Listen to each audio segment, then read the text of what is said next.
Hello, people online. I just was having some thoughts slash meditation slash prayer, I guess. And I wanted to share these four phrases that I've been using in my own, like, one-on-one reflection time. And I just realized that it is from Hawaiian culture, so please know I'm not trying to, like, appropriate culture, but I do feel like these four meditations can really help someone find peace. And so the phrases are: I'm sorry, please forgive me, thank you, and I love you. And so if you've watched my videos, you know that I had a breakthrough kind of spiritual epiphany sitting in gratitude saying thank you. It's a very powerful thing for me, and it was something that I was really missing in my life, not being able to not just be grateful for the good things, but for the bad things too. And because it's so counterintuitive, and it's a fine line to walk without, like, becoming Stockholm syndrome-ish or like allowing people to hurt you. And so I wanted to share on my expansion. I remember these four phrases from this like radical forgiveness ceremony I went to probably like more than 5 years ago. But those four phrases stuck with me. And I just kind of wanted to expand upon what I have been like meditating on concerning these four phrases. Because though they're simple, I feel like there's a lot of depth there when you really truly sit with the present feeling of it. So the first one is I'm sorry. And this isn't necessarily just about the wrong things that you've done to people, though obviously I feel like that's included. I think really what it represents to me is this state of humility, a willingness to admit that we've been wrong before, and not even like intentionally, but like feeling sorry for our unintentional harm that we've caused as well. Because I've been thinking about that too, really trying to reflect and think about in conflict, like, it takes two to tango, right? And so thinking about where I'm responsible for harm that I've caused, even if I wasn't intending to cause harm. And so that repentance is something that I've been trying to sit with, genuinely feeling apologetic for any kind of harm that I may have caused, directly or indirectly. I think that's a really, really vital part. And it's the first one in the phrase, but it didn't happen in order like that for me with my understandings. But the next one, please forgive me. It kind of, I feel like, goes with the I'm sorry, but I think there's a really important distinction there. You're not sorry to get forgiveness, right? Sorry is a state of like regret in a way, but not in like a bad, unnecessarily like too much kind of way. But I think the nuanced difference between I'm sorry and please forgive me, one is remorse, and then please forgive me to me symbolizes taking action to redeem oneself. And so I'm still working on that one. I really have more so been meditating on the I'm sorry part recently, but I do think that it works in tandem with please forgive me. And I think something that's going to be really important when I meditate more on please forgive me is going to be keeping that I'm sorry even when people don't forgive you. And I think that's really important because if you are genuinely sorry, it doesn't matter if someone forgives you. I mean, obviously you want it. We all want to be forgiven for our transgressions, but true, like, apologies will stand whether or not the person that you're apologizing to accepts them. And so for me, please forgive me represents another like kind of version of the state of humility that I'm sorry represents, but also too includes action that we take, even if the person we are sorry to isn't going to accept our apology or we don't want to interact with someone, like finding ways to do better next time. We cannot be forgiven when we repeatedly do the same thing over and over because we're clearly not sorry, right? And just saying you're sorry isn't a full apology, in my opinion. Real apologies come with changed behavior, self-reflection, and enough humility to know that we can and should do better. And so it's definitely, like I said, it's going to be my next thing that I really spend a lot of time thinking about. But yeah, I think please forgive me is a very powerful phrase. And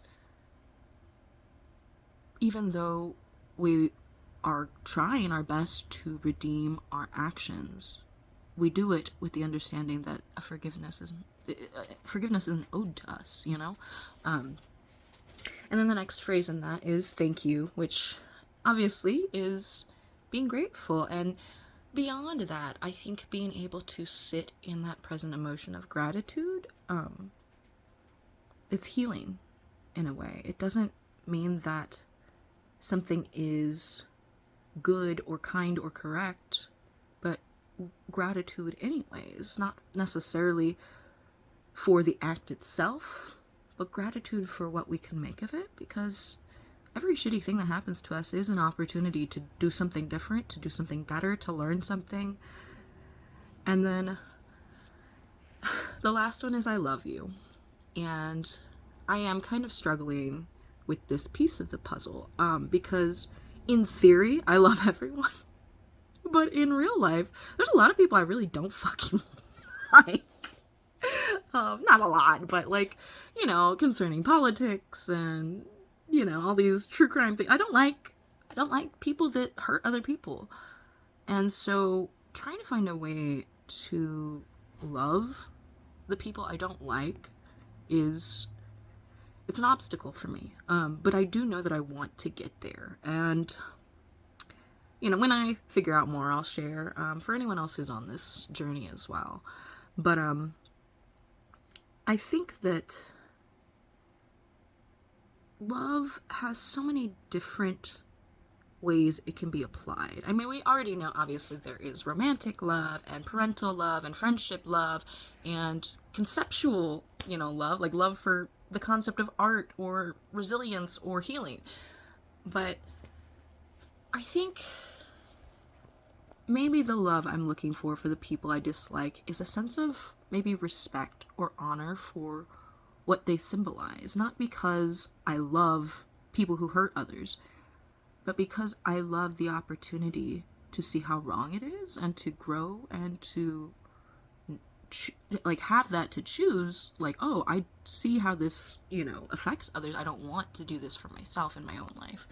And, again, I'm still working on it. And just a disclaimer, this is not part of the Hawaiian, this is just my own intake of it. I still don't really know much about the roots of these 4 phrases together in the culture, so I hope this does not come across as disrespectful. But I do believe that any culture that this is their motto for death ceremonies and stuff, they would appreciate my attempts to try and understand it in a way that makes sense to me from my own perspective, especially because I'm not trying to say I came up with it or anything, or but yeah, I'm still working through it. I mean, I got the thank you first. That was the one that really hit me so hard. And that was a few months ago. I made some videos about that. I had this moment of bliss and nirvana in gratitude for all the struggle, all the bad parts of life. Because of what they mean for my ability to feel the good parts, and recently, the other day, it's been clicking. I haven't really had an epiphany moment or anything, but it has been a change in my heart to begin to realize that regardless of my intentions, I am still sorry if I hurt someone, even if I didn't mean to, even if I don't think that this should hurt them. I'm still sorry for any pain that I cause people, because that's not my intention. Even the worst people on the planet, I don't want to hurt people, I only want to grow and share love with the people that I care about. And ideally, I would love to want to share love with everyone in the world, but again, I'm still working on that part. I guess I'm kind of working on I'm sorry and please forgive me at the same time, because I do feel like they go together. But like I said, I think one is more like a passive conceptual kind of one, and please forgive me is more action oriented, where we take steps to try and do better after we've been sorry, you know? And so, yeah, I think I love you will be the last one I work on, which is very counterintuitive for my understanding of myself, because I really have, in my conscious mind for a long time, known that I want to be able to love the unlovable. I want to love everyone, but there are those pieces of me that I get really angry when I see like injustice or abuse or, you know, God forbid, anything worse than that. You know, I stopped watching true crime for the most part because I realized that it was bothering my soul. And then also the questionable ethics that I realized of it were like, hey, people aren't getting the consent from families of the victims and stuff like that. That really like bothers me. If I had a family member or friend that was, you know, like murdered in some kind of horrible way, like I get news and reporting and commentary are things, but like I would just personally be upset if some random person on YouTube was possibly saying something cruel about, you know, my friend or family member who was a victim, or insinuating that they deserved it, or you never know. Just like, I do think that it would be better practice for these kinds of outlets and reports to, you know, get the consent from those who are related to or close friends with, like, victims of serious crime. And I just don't think you should be able to profit off of it. It just feels wrong to me. But yeah, I'm digressing. Anyways, I think I love you will be one of the more difficult parts of these mantras for me to truly and fully presently embody. But I do look forward to the experience, and I also appreciate where I'm at now. I don't feel like I need to be anywhere else to deserve my own love and respect. I'm doing my best, and I honor that. And so, I'm not a perfect person, and I don't think I'll ever be perfect. I don't think anyone will be. But I do want to be better. And I know I have a lot of room for improvement, and so I look forward to the opportunity to improve. And I just wanted to share these 4 phrases with anyone who is maybe unfamiliar with them, has never heard them put together like that. So I'll just say it again. It's, I'm sorry, please forgive me, thank you, and I love you. And I really encourage others to meditate on what you think these mean to you. Because I don't think it could do any harm, you know, to just think about these 4 phrases. I think it'll only provide benefits to people. I mean, self-reflection usually only provides benefits. I mean, sometimes if you overanalyze and overthink things, it kind of drives you a little insane and does more harm than good. But please refrain from overthinking, which is much easier said than done. But you'll know when you're overthinking, because it's going to cause you distress rather than peace. So yeah, I wish everyone good luck, and I hope you all have a beautiful day. I have today off. I am going to go grocery shopping and drop some cantaloupe off to some people that I grew in my garden. So, yeah, have a great day, everyone. Bye.